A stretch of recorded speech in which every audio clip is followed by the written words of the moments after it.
topics and opinions expressed in the following show are solely those of the hosts and their guests and not those of W4CY Radio, its employees, or affiliates. We make no recommendations or endorsements for radio show programs, services, or products mentioned on air or on our web. No liability, explicit or implied, shall be extended to W4CY Radio or its employees or affiliates. Any questions or comments should be directed to those show hosts. Thank you for choosing W4CY Radio.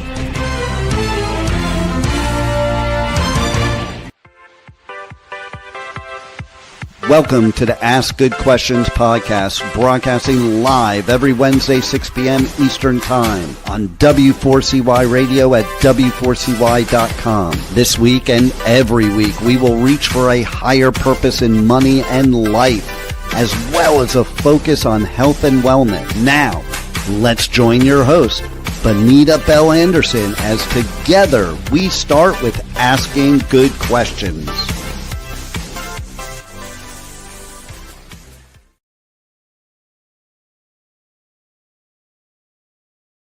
Hey, hello, and welcome to the Ask Good Questions podcast. My name is Benita Bell Anderson, and I am so excited today for the guest that we are going to be learning from. Her name is Antoinette Lee. I'm going to invite her to the proverbial podcast stage. Hi, Benita. Hello. So, as a lot of you know, I'm in Hawaii doing a senior mission with my husband, and so you can do podcasting wherever you are. And Antoinette she says, up in the North Woods, right? I am. I'm in a forest in the North Woods in the ice belt of the Midwestern United States. Have you gotten snow yet? Oh my goodness, we've had snow for 3 months now, and it's awesome. All right. Well, yeah, the only snow that is here in Hawaii is at the very tippy top of one of the mountains, but nothing like that. Well, let me tell you a little bit about this girl. She's a superwoman, kind of in my eyes. She's an MBA. She's a former tech CEO. She's an 11-year U.S. Army veteran. She was an air assault qualified expert field medic trained in anatomy and physiology and pharmacology and infection control and disease prevention. So, but today she has a really interesting story that we're going to enjoy learning from. She is an outdoor industry influencer now. She's a model. She's a consultant. She's a freelance writer at several magazines. She's the founder of the American Adventure Sports Club nonprofit. Do you have any time to just go walk in the woods, Annette? I'm wondering. Every day. Every day. Good. You make time. And she's a motivational health and wellness speaker. She delivers a podcast of her own called The New Normal Big Life. And it's a talk, it's a blog, and it's a podcast. And she has a debut book that is called 4 Hours to Live, A Soldier's Journey of Adoption, Assault, and Advocacy. So aside from an amazing recovery journey from using a walker and a service dog, now is your service dog still around? Phoebe, she right? Is. Right. Phoebe is now 15 years old and going strong, believe it or not. Oh, awesome. Must be from all those walks. And cross-country skiing. Okay.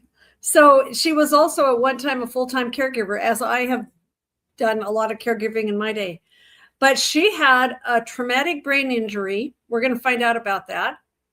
A spine injury and PTSD. And she now shows others how to create their new normal and live the biggest life that they can dream.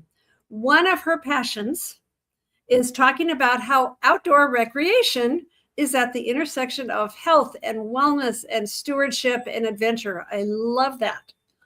She can usually be found in the North Woods with her family, stewarding the forest and river around their homestead while living the adventure sports lifestyle.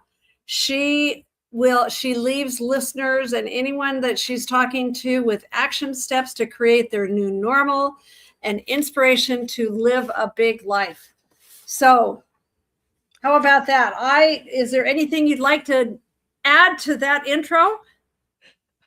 I think you've nailed it. And, hearing that my life back at me, it's like, wow, I've done a lot. But, I'm old. I just turned 58 in November, so I've had a lot of Hey, years to you're not accomplish a old lot of yet, things. girl. Because I got you on that one. But yeah, no, the whole idea is to live every day to the fullest and to live the healthiest life and do those things that will help you create that healthy life, right? Right? Longevity is everything. In 2026, longevity and wearable devices are kind of the buzzwords that everyone's They, talking about right they now. are, aren't they? I got to tell you before I ask you this first question, I have been rappelling.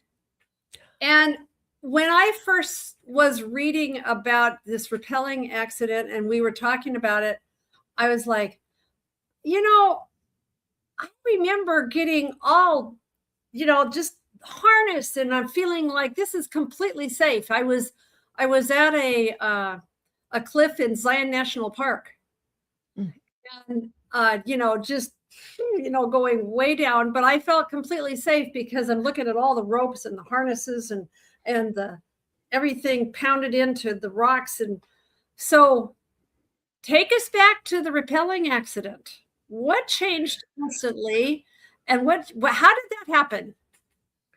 Well, you talk about safety, and I felt completely safe, except the conditions that injured another soldier were the same conditions that injured me on my way down to give him aid. Oh, And so I didn't fall off the mountain, I slammed into the mountain. So when you're rappelling, as you have your feet out in an L-shaped yeah, position you're and gonna, you hit the mountain, your feet will bounce off the mountain, and you've got a person on belay down below who will tighten the rope if you start to right, fall. right. Well, it just so happened that when I slipped, my belay person's attention, now I don't remember any of this. I only know what people told me. I have no memory until 2 weeks before the accident. So the day before the accident, most of the time that I was in the hospital, I don't remember any of that. So I only know from onlookers. And apparently my belay person was distracted. So there was just like a few second delay of when they tightened the rope. But when I slipped, I swung out like a pendulum. I swung into the mountain and hit my head, and then also swung back into the mountain again and hit my bottom, and then it broke my back. And so by the time that I was 32, I had arthritis from my neck to my tailbone, both knees, a shoulder that needed to be repaired, reconnected to my bicep, and then complications from the injuries. Wow. So what changed slowly over time was just, it just sounds like there was a lot of cascading pieces that were becoming noticeable over time.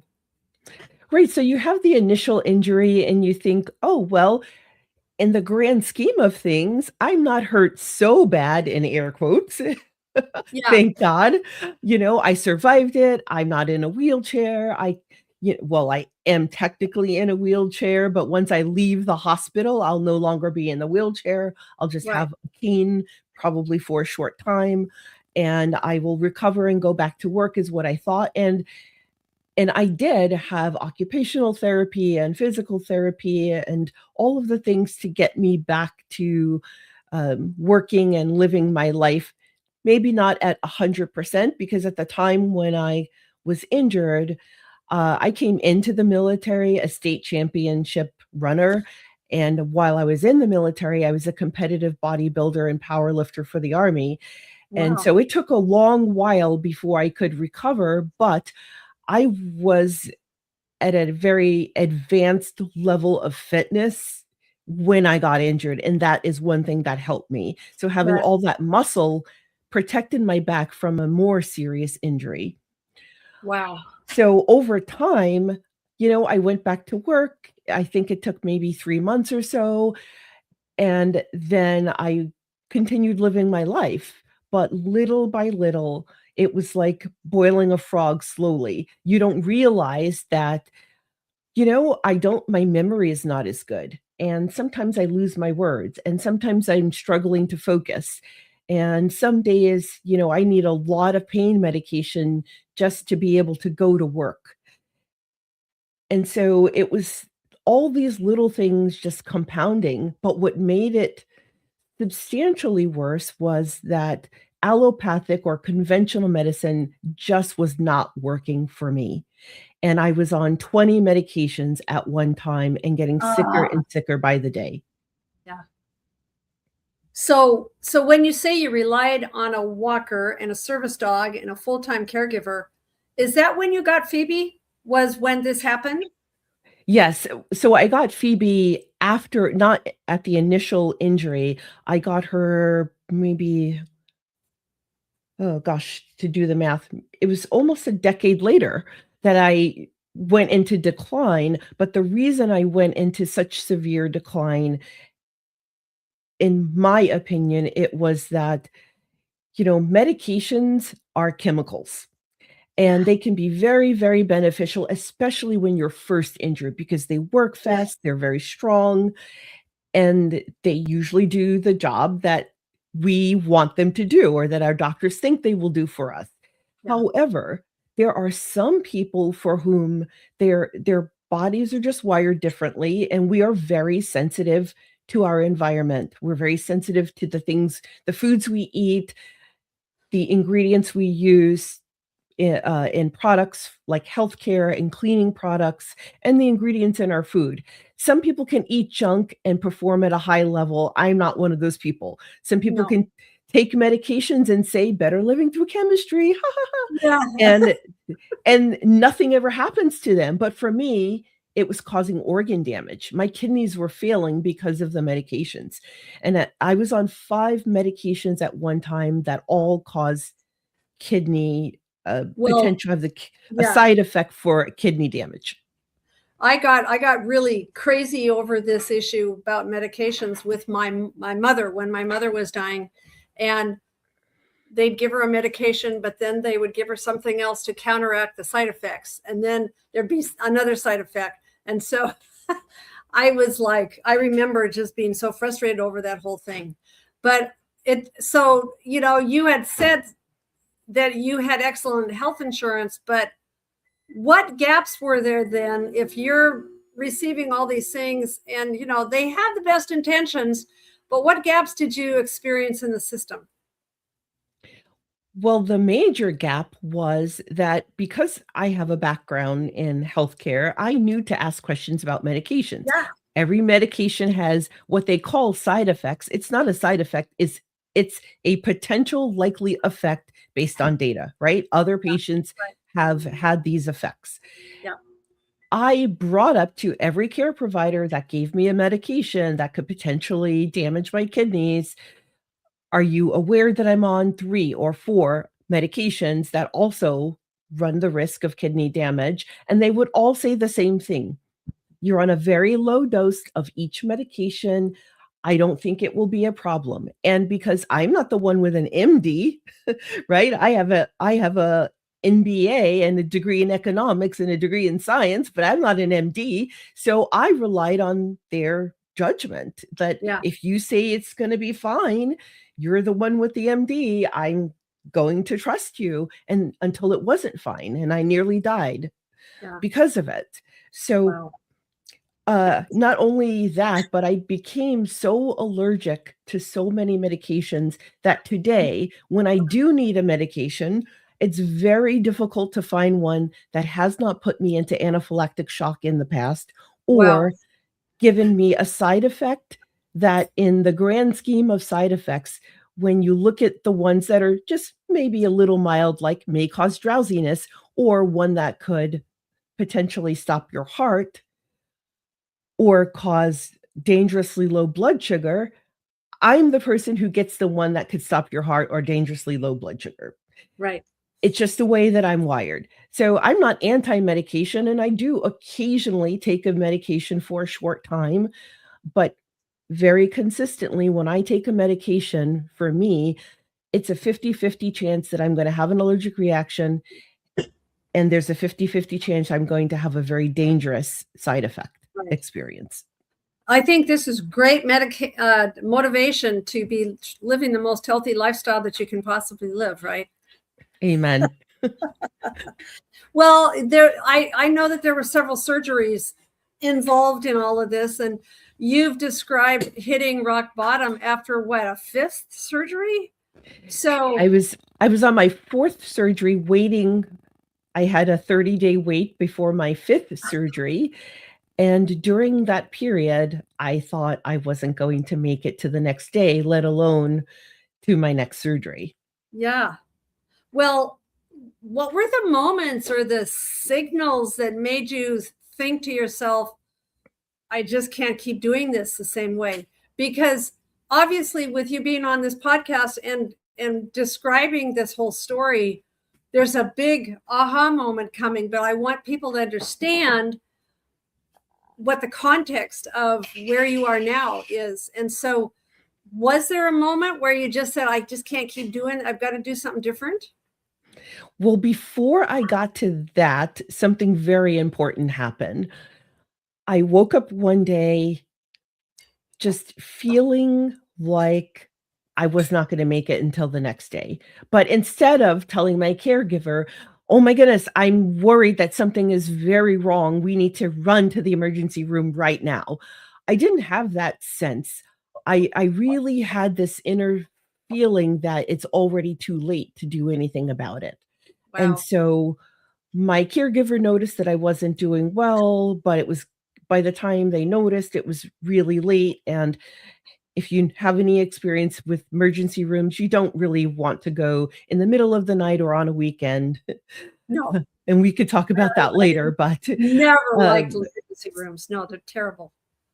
So we wanted to wait until the next morning, and I didn't communicate this, and I'm not sure why. Maybe I don't want to say that I was giving up hope that I would get better, but I think in that moment, my physical body felt so worn out. I really felt like my organs were shutting down. My respiration was very, very slow. I felt like the next time that I fall asleep, I wasn't going to wake up. And I was not panicked about it because I have a relationship with God. I know who I am. I know who I've been in this world. I know that I've been a good human being. Yeah. And I was just in gratitude. I didn't say, take me to the emergency room. I said, God, I don't want this to be my last day, but if it is, thank you for the life I've had. I've loved, I've been loved. I've had awards and accolades. I've accomplished many things in that 40 years of life that most people don't accomplish in 70 years of life. And I looked at my dog, Phoebe, who would not leave my side, not for food, water, to go out, to play. She would not leave my side. And she looked at me like she was saying goodbye. Oh. And also in my eyes that day, or in that moment, I was looking down on my body. I was looking down on Phoebe, and it felt as if my soul had left my body, and it was just sort of waiting for whatever time to go. And so that's why I wasn't in a panic about getting to the emergency room. So I thank God for my life. And I said, but if you give me one more day, I'm going to figure out why I'm so sick, because I'm not the only one.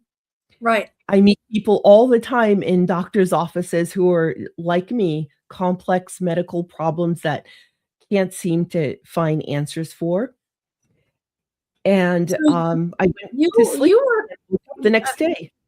Yeah, you make me think that you were basically getting this whole idea that you needed to advocate differently for yourself, I think. The next morning when I woke up, that was when I realized I need to be a different kind of advocate.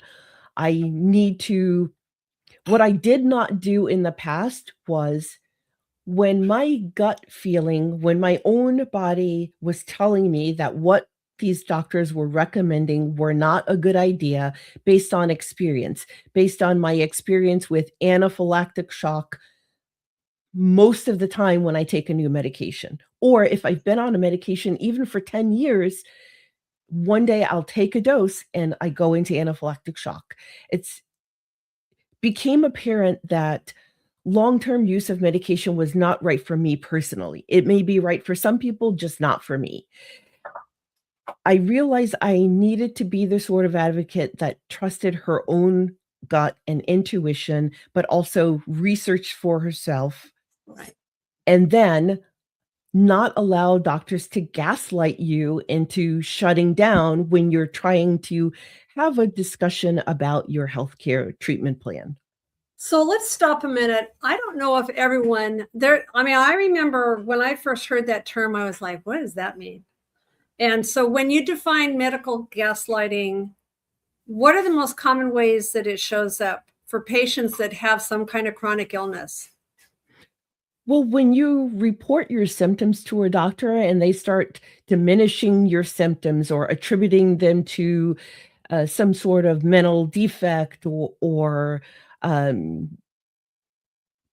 you that what you're seeing and feeling is not valid, that's a good sign you're being gaslit. And here's some examples of how it might show up between you and your doctor when you're advocating for yourself or someone you love.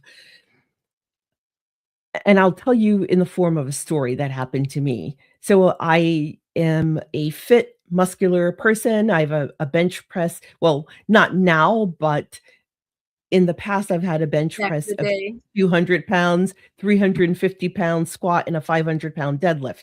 Today, I can pick up 100 pounds without a problem, even with my back injury and arthritis. You know, I live on a homestead. I carry 100 pounds all the time by myself. Yeah. Yeah. But when I told my doctor I have a healthy diet, I live a healthy lifestyle, I'm fit and active, there's no reason I should have a 40-pound weight gain. And in my research, I found the autopsy of a woman who could be my double. Same age, ethnicity, even from the same ethnic group. And she had all of the symptoms that I'm currently experiencing, and she died of a massive heart attack, even though her brother, who was with her, is a paramedic and couldn't save her life. Ah, And she got to the ambulance within 8 minutes of the heart attack.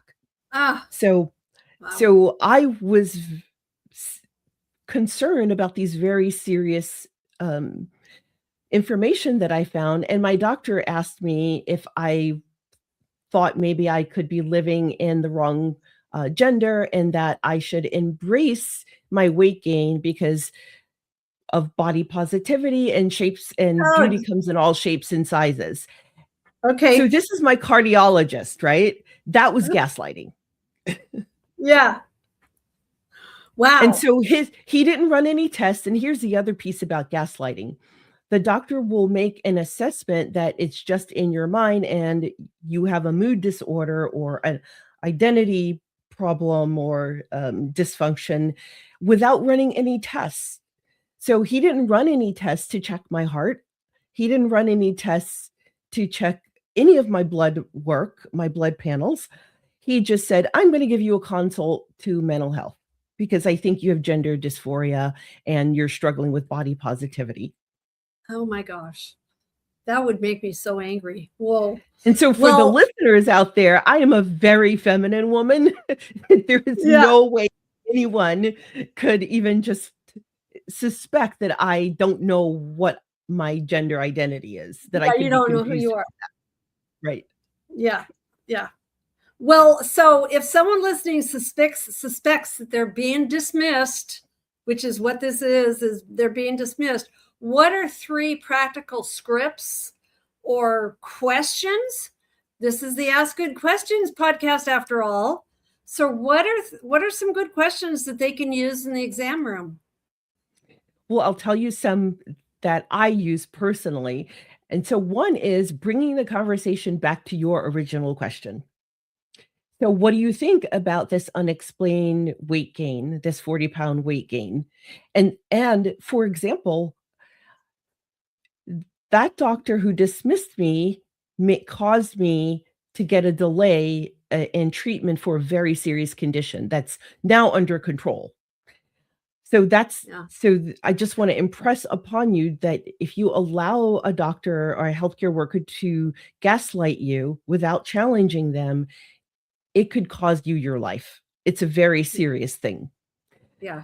So bringing the conversation back to your original question, and then ask them, have you treated other people with a complicated case like mine, or is this very unusual? What's your experience with what I'm going through? And the third one would be, I'd say, maybe ask the doctor what tests they would run and what information they would get from those tests that they plan to run.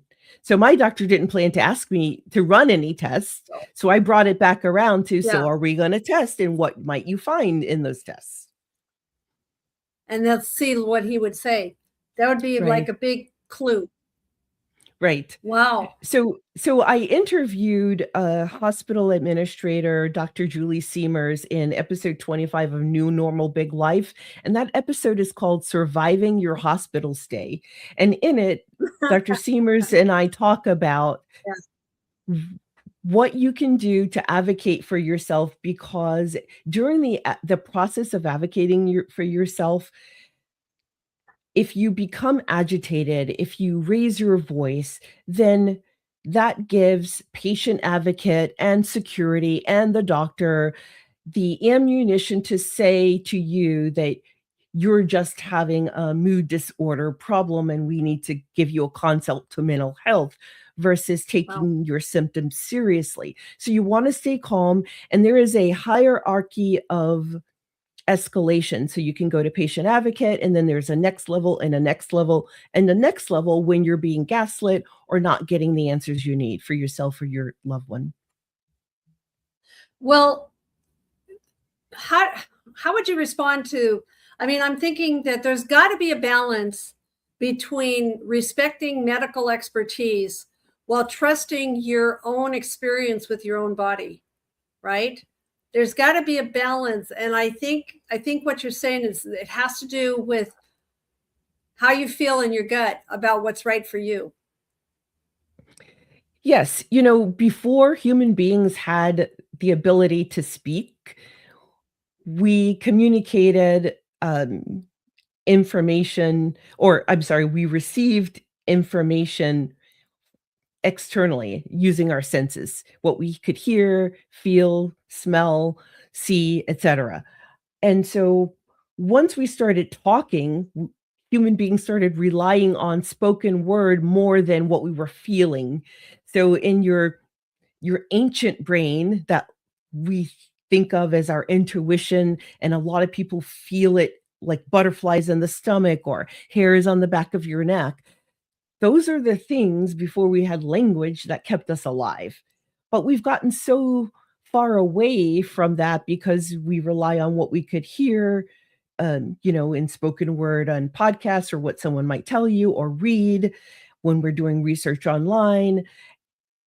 But you need to go back to listening to what your body is telling you. And 100% of the time, since I started listening to my body and weighing that against what doctors were advising me and what I find in my research, I have been right 100% of the time. And so today, using AI, because I don't know everything, even though I do have a medical background, I don't know everything, right? So using AI, you can use tools like perplexity.com and type in your symptoms and ask, what is the normal allopathic treatment for this problem? What kinds of medications might they recommend? What types of surgery or therapies? What types of natural things could I try first, right? You could get all that information, go into your doctor's appointment, knowing almost as much as they do, because they use AI too. They don't know, they can't remember everything about everything they learned in medical school. And you're just a more informed healthcare consumer when you do that. And then you weigh their advice. I always say, I've heard what you said about which medication you think I should take. I'm going to go home and research that, and I will call your office tomorrow to tell you whether or not I want to take that medication. Or I've heard you say that you want me to have surgery. I'm going to research the risks versus benefits and call you back tomorrow and tell you whether or not I want that surgery. I can tell you from experience that most of your doctors will not like it. They want you to say, yes, ma'am, yes, sir, and keep it moving. Mhm. But if you say it calmly, professionally, and matter-of-factly, and then in the discussion there. So if they want to argue with you or any of that, you can simply just say, okay, I'm going to end my appointment and I'm going to go talk to patient advocate. Yeah. Well, so I think that we've got a pretty good idea of where you've been. Let's start talking now about this healing framework of yours. Basically, the elements of natural medicine plus nature. So natural medicine first. So when you say natural medicine, what are you talking about? Are you talking about nutrition or lifestyle or stress or supplementation? What does it mean for you? It means all of those things. So I'll give you a really easy way to understand this. Not just me, although when I first started this, I was operating just on intuition.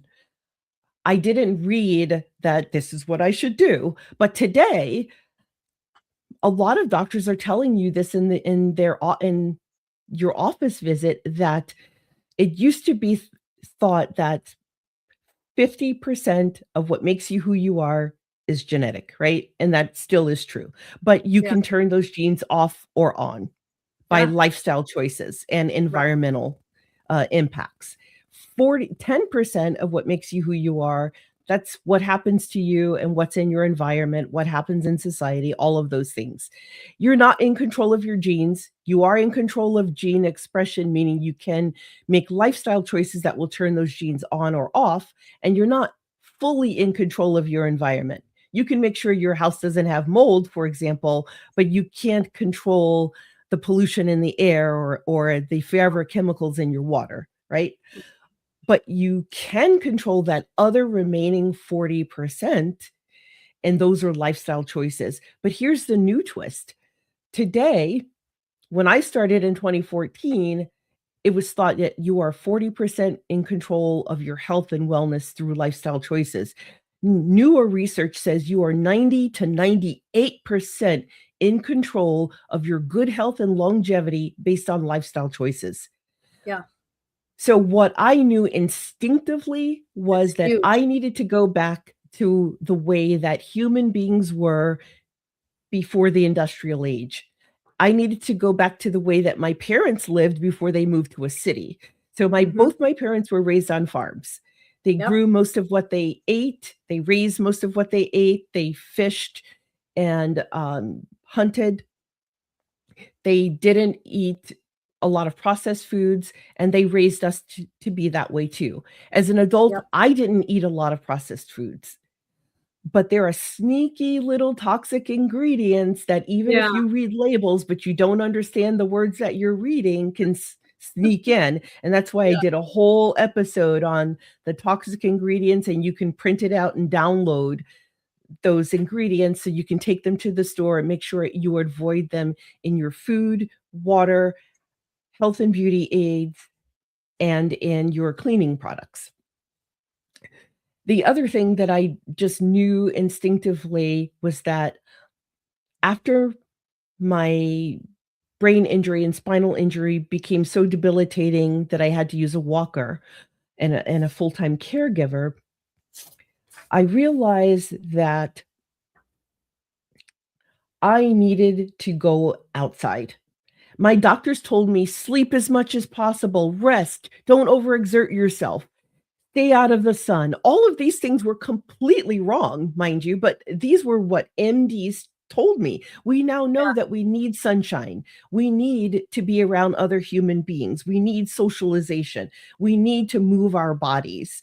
We need to eat uh, unprocessed foods without toxic chemicals, and we need to drink half your body weight in ounces of water every day.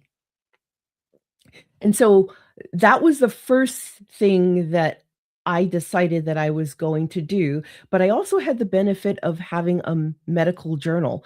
I had been writing down symptoms and how I felt when I ate certain things or drank certain things or took certain supplements. And I could go back to that and see that when I did these things, I felt well. When I did these things, I got sicker and sicker.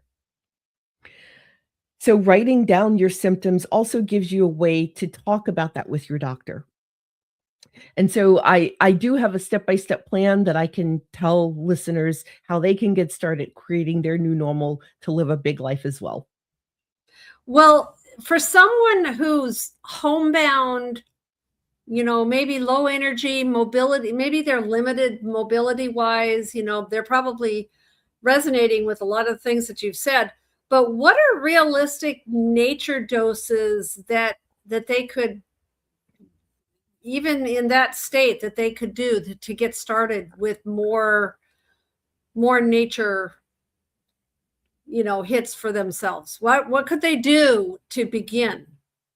Well, Benita, this is a great question. So when I began, I had been in my home for 18 months. I had developed agoraphobia and I couldn't leave my home. All of my healthcare was done in home through telemedicine and through my care provider. Wow. And when I decided to create my new normal, I wrote out what my new normal was going to be, right? And then I set out to do it. And the very first thing I did was roll my walker into a whitewater kayaking class in a heated pool and learn how to kayak. And I spent 3 months learning how to kayak in the pool. And then I rolled my walker to the river's edge and got on the river. And for the first time in years, I felt, air quotes, normal. I didn't have my service dog. I didn't have a care provider. I was on the river kayaking like everybody else. And that was very freeing. And it also made me feel less anxious about all the things that made me fearful when I couldn't leave my home. Yeah. It restored my sense of I do have everything I need inside me to handle whatever situations may come up when I leave my house. I just paddled a river, for heaven's sake. I can do anything now. That's really how I felt. So for that person who's at home and you have an amputated arm or an amputated leg, know this. I recreate with adaptive sports athletes all the time. I've climbed mountains with a teenager who was born without arms. I have whitewater kayaked with a veteran who lost an arm in combat. I've kayaked with a veteran who lost a leg. So having a mobility, stability, or even a cognitive challenge doesn't limit you with what you can do. You can do all of the things through adaptive sports. I was just, one of the things I'm doing here in Hawaii is I help with a nonprofit called Travel Visions Aloha. Travel Visions Aloha is dealing with the blind community. And I just got to help them experience dolphins in a lagoon with dolphins and getting in this.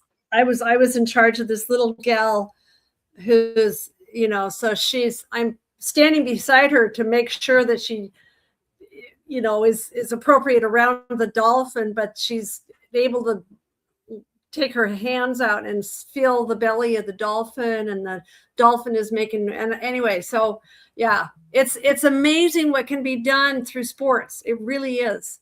So it really is, and it's life-changing. Oh, yeah. Yeah. And that, so I'm with you. The next thing I'm going to be doing in a couple of days, I'm going to be taking those same blind people. They're going to be going out in outrigger canoes out into the ocean. That's going to be so fun. Yeah. I actually know the first man. Well, it was two blind kayakers, Lonnie and also Eric Weinmeier, and I'm friends with both. Well, I met Lonnie. I don't know him well, but I'm friends with Eric Weinmeier. I used to serve on his board at No Barriers, but he's the first blind person to summit Mount Everest and one of two blind people to be the first to whitewater kayak the entire Grand Canyon, 277 miles of some of the most ferocious whitewater in North America. So how did you shift identity? So, I mean, you're basically shifting from patient / survivor to adventure sportswoman. Well, I had a little layover in tech. Yeah. Oh, yeah. A little layover in tech. Okay. I don't think we have time to get into that today. Maybe another day. But that was a transition. And I think first and foremost, it was an emotional transition, right? Well, it really is, because any kind of loss of identity, from becoming an empty nester to having a significant health challenge or an injury, or changing jobs like I did, leaving the military, any kind of closed community like law enforcement or military, we have our own culture and our own language and very deep friendships. And so changing identities for anyone is difficult. Human beings don't like change. It's not something that we enjoy, but you really lose who you used to be. And that's why I like to tell people, mourn what you had. That's a very valid thing to do. Okay. And allow yourself to think about what's possible in the future. What will your new normal be? Because you're never getting that old life back. You can't bring your kids back home. Well, maybe you can if they want to, right? If you're an empty nester and you're really struggling with that, you can be like me and recover most of your good health, but I still do have flare-ups. Sometimes I do still have to use a cane from time to time. And I can't always do the things that I want to do, but I manage my healthcare needs completely differently. And creating a new identity is part of taking that new normal big life journey, for figuring out what will you be in your new normal. How will that look? How will you show up in the world? What kinds of people will you surround yourself with? What kinds of things will you do for school, work, or play? And that's where it starts. And from there, you take one step every day towards that new normal. I was just listening to someone talk about asking questions instead of doing affirmations, and I thought what they said was so true, because they were saying, if you do affirmations, you're saying like, I'm going to lose 40 pounds. And I'm so glad that I've lost 40 pounds. And they're saying in your head is saying, no, you're still, you haven't lost 40 pounds, and said, it's like, what do I have to do? Just asking questions about what do I have to do to get there? So I need to start wrapping up. We could talk for a long time here, I feel like. If a listener, I want to do some practical takeaways before we end for today. If a listener feels stuck or overwhelmed, what would be your first 3 steps for the next 7 days to start getting some momentum towards feeling healthier? Oh, this is a great question.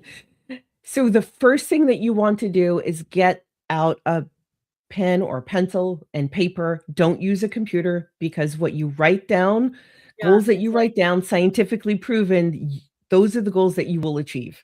So handwrite, but keep this private. Don't share this with anyone just yet. It's going to be down the road when it's safe to share it. And here's why. Your friends and family who know that you're struggling with whatever the issue is, whether it's relationships or work or health, they're going to probably try to talk you out of it because they want to keep you safe. They want to try and protect you. Right? So don't share it at first. They'll try to poo-poo your ideas, right? So write down what your new normal will look like and write it in the present tense. I am a fiction writer, if that's a goal for you. Write it down in the present tense. And the next thing that you want to do is write a list of things that will get you to where you want to be. And so, for example, that's like, how do I get there? The action steps. The action steps. So one of my goals was to switch from being a tech CEO, because that job was too physically demanding and it was taxing on my health, my physical and mental health. So I needed to switch careers and I wanted to become a writer. So I took a course on how to become a ghostwriter. And that was in my new normal. I am a ghostwriter. I write about this. I write in this genre. And I went to the class. I created an online profile as a freelance ghostwriter and published it at 11 p.m. By 1 p.m. the next morning, I had my first ghostwriting book deal. Oh, wow. 1 p.m. the next afternoon. So if there's nothing magical about it, but I did say to myself, because if you tell your body it's hot, I am so hot, I'm sweating, I'm profusely sweating. Why is it so hot in here? Even though it's freezing outdoors, your body starts to physically react. So that's why in mantras and in affirmations, you say it in the present that you currently already have the thing. It's because your body believes the messages you give it, and it will physically react that way. And so a lot of people get stuck and they want to make a change, but then they worry about, how will I afford it? Who will help me? How will I get the training I need, or the certifications, or whatever it is?